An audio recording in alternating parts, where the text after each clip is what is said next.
محرم کے حوالے سے ایک بات کر لوں. یہ 10 محرم کا روزہ, رسول اللہ صلی اللہ علیہ وسلم نے ارشاد فرمایا کہ عاشورہ کا روزہ مجھے اللہ کی رحمت سے امید ہے کہ 1 سال کے گناہوں کا کفارہ ہے. تو بڑی فضیلت ہے.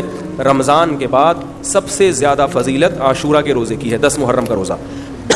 سمجھ رہے ہیں؟ محرم میں ہمیں شریعت نے کیا کرنے کا حکم دیا ہے, اسلام کیا کہتا ہے؟ پہلی بات, اسلام یہ کہتا ہے کہ محرم میں روزے رکھنا دوسرے مہینوں کی نسبت زیادہ ثواب ہے. رمضان کے بعد تو زیادہ سے زیادہ روزے رکھیں, اور اسپیشلی 10 محرم کا روزہ 1 سال کے گناہوں کا کفارہ ہے, یہ اور زیادہ ثواب ہے. پورے محرم نہیں رکھے جاتے تو کیا کرنا ہے, 10 محرم کا رکھنا ہے.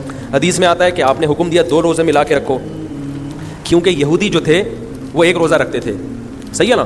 تو یہودیوں سے مشابہت سے بچنے کے لیے ہمیں حکم دیا کہ اس کے ساتھ ایک اور روزہ ملائیں. تو علماء یہ کہتے ہیں کہ آج کل یہودی 10 محرم کا روزہ نہیں رکھتے, تو اب مشابہت ختم ہو گئی ہے. تو اگر کوئی 9, 10 یا 10, 11 کا رکھ لے تو اچھی بات ہے, نہیں تو صرف 10 محرم کا بھی رکھ لے تو بھی انشاءاللہ پورا ثواب ملے گا, کیونکہ اب اس میں مشابہت رہی نہیں ہے.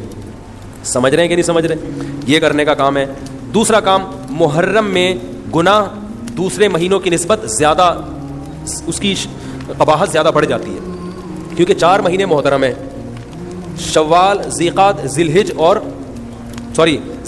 ذی الحجہ, محرم اور رجب. یہ 4 مہینے جو ہیں اسلام میں اشہر حرم کہلاتے ہیں.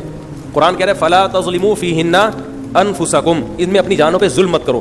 یہ ماتم کرنا بھی تو ظلم ہے نا اپنی جان پہ. تو اللہ نے فرمایا ان 4 مہینوں میں اپنی جان پہ ظلم مت کرو. کسی بھی طرح سے ظلم ہو, جسمانی ظلم ہو, روحانی ظلم ہو. جسمانی ظلم ماتم کر کے بھی ہو سکتا ہے, اور انگاروں پہ چل کے بھی ہو سکتا ہے, اپنے آپ کو پیٹ کے بھی ہو سکتا ہے.